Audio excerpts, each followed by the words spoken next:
या दुनियेचा हिशोब ना मोठा विचित्र आहे. माणूस 40 झाला का हेच लोक म्हणतात आता काय वय झालं, आता तुम्ही म्हातारे झालात. पण दुर्दैवाने त्याच माणसाचा 40व्या वर्षी मृत्यू झाला तर हेच लोक हळहळत म्हणतात बिचारा अजून तर तरुण होता, खूप लवकर गेला. म्हणजे समजलं ना, तुम्ही जिवंत असाल तर हे लोक तुमचं मनोधैर्य तोडण्यासाठी टपलेले असतात आणि मेल्यावर तुमचं वय काढतात. म्हणून एक गोष्ट लक्षात ठेवा, लोकांच्या या फालतू गोष्टींना मिक्सरमध्ये टाका, बारीक वाटून टाका आणि त्याचं पाणी करून पिऊन जा.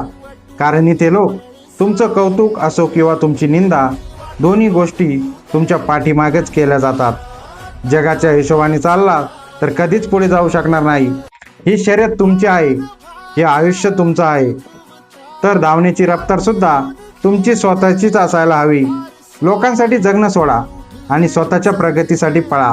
कारण शेवटी लोक फक्त चर्चा करतात, साथ फक्त तुमची मेहनतच देते. लक्षात ठेवा, स्वतःच्या अटीवर जगा, कारण मैदान तुमचं आहे आणि खेळही तुमचाच आहे. धन्यवाद.